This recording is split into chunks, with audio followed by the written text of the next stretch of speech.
आले ते जा लवकर.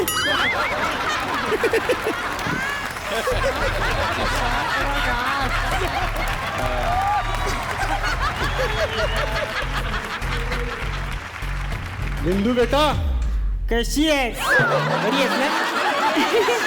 हो मी बरी आहे. बाबा माझ्याकडे की नाही तुम्हाला द्यायला एक सरप्राईज आहे. काय बोलते? माझ्याकडे पण आहे सरप्राईज तुझ्यासाठी. खरंच? हो. मग तुम्ही तुमचं सरप्राईज आधी द्या. देतो. कसं आहे बेटी, आता तू मोठी झालीस, तुझं लग्नाचं वय झालं. आपले ते तेजस्विनी पंडित गुरुजी आहेत ना, त्यांना मी सांगितले तुझ्यासाठी स्थळ बघायला.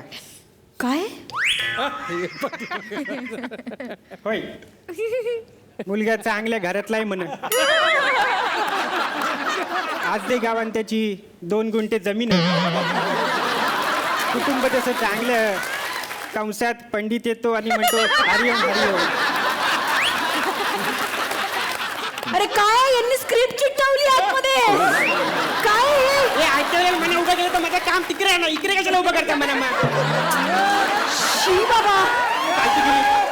ए पंडित ये रे इकडे. हरिओम. या पंडित या.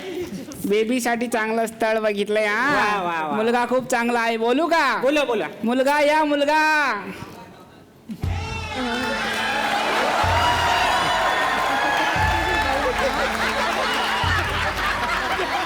मामा नमस्कार. बाबा यांचा मुलगा आहे का? नाही नाही, हेच आहेत ते. पण हे तर वयाने थोडं जास्तच वाटतंय. कुठं काय हा. 35 फक्त. 35 काय? 50शीतला दिसतोय हा माणूस. नाही नाही, काय झालंय माहितीये काय, पहिले जे 15 वर्ष होते आयुष्याचे ते सगळेजण मला असं बोलत होते, तुलाच काय अक्कल नाही, तुला काही समजत नाही, तुला काय कामाचं नाही, म्हणून ते 15 वर्ष मी धरतच नाही. डायरेक्ट 35च.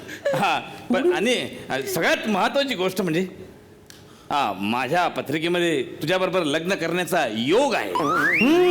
लग्नाचा योग म्हणे, धौती योग घेतल्याशिवाय रात्री झोप येत नाही म्हाताऱ्याला.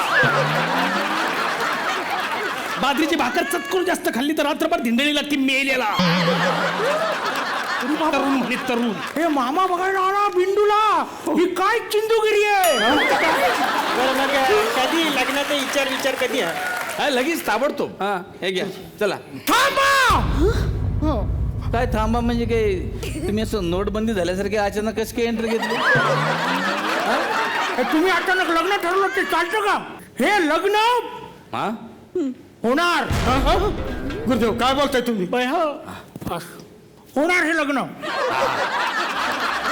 शुभमंगल सावधान, शुभमंगल सावधान, शुभमंगल. माझा टाळ्या झालं या हार घाला. उडी बाबा, आता नवरी मुलीचा एखादा उखाणा तर झालाच पाहिजे. वय झालं 50शीचं तरी लग्नाची याला खुमखुमी. वय झालं 50शीचं तरी लग्नाची याला खुमखुमी. नाही याचा मुर्दा बशिवला तर नाव नाही सांगणार मामी. वा गुरुदेव मान इकडे ये. तेच किंवा तोंडाच्या इकडे ये. याला काय अर्थ आहे काय? नाही म्हणलं तुला मातीच खायची तर घरातल्या कुंडीतलीच खाय ना मग. शरम वाटते का? शरम वाटते? भाच्याचं लग्न म्हणजे तलवार घेऊन त्याच्या मागं उभं राहायचं, तर तीच तलवार भाच्याच्या पाठीत खुपसली. नाही तर काय मग काय केलंस मामा? बरोबर आहे. तू मामा आहेस की कटप्पा मामा?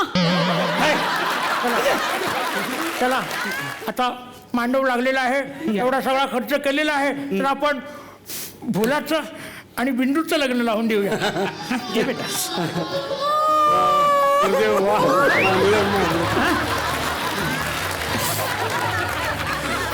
बोला. हार घाल.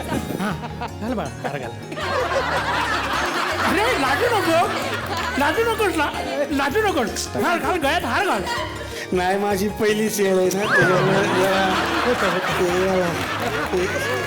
त्याच्यामुळे सिंपल आहे एकदम. हे बघ दाखवतो. हा बघ, तू याच्या गळ्यात हार घाल. हे बघ, मग तू हिच्या गळ्यात हार घालायचा. अच्छा झालं लग्न. अच्छा अच्छा द्या आता द्या मला द्या मी करतो आता. त्या काय आता लग्न झालं काय असं हे बघ ती सगळी गाणी मीच गायलोय खरंच म्हणजे काय मग चालेल हं? तुझ्या या गुरुदेव काही प्रेक्षक असतात त्यांना सुद्धा तुमच्याशी संवाद साधायचा असतो. बघूयात कुणाच्या मनात काही प्रश्न आहेत का? मला ॲक्च्युली प्रश्न होता निखिल सर नमस्कार सर तुम्हाला आणि मुळे काका नमस्कार तुम्हाला दोघांना मला खरं तर विचारायचं होतं की तुम्ही दोघं पण 2 तास काढून माझ्या गावाला याल का? का कोण का कशाला मी पोट शिकवतो. काय शिकवता? छोट्या छोट्या मुलांना पोट असं क्रिकेट काय शिकवता? क्रिकेट खेळायला शिकवतो. तेवढं मैदान आहे तुमच्याकडं? नाही मोबाईलवर क्रिकेट खेळायला शिकवतो. पण मी मुलांच्या कसं कवायती पण घेतो मी बरं. त्यांना व्यायाम वगैरे शिकवतो. बरं. तर ऍक्च्युली तुम्ही दोघं जर का 2 तास काढून आला असतात माझ्या गावाला तर खूप बरं झालं असतं. म्हणजे त्यांनी निखिल रत्नपारखी म्हणून यायचं आणि त्यांनी मुळे म्हणून यायचं. नाही मी पोरांना सांगितलंय की सचिन तेंडुलकर आणि त्यांचे कोचना मी बोलवतो म्हणून. हा ते साधारण कपडे पण तसेच घालून आले जातात. हा सेम वाटतं म्हणून म्हटलं विचारून घेऊया आपण आता आलोय तर. एक मिनिट पण निखिल रत्नपारखी म्हणून न्या ना ते तसे शिकू शकतात क्रिकेट.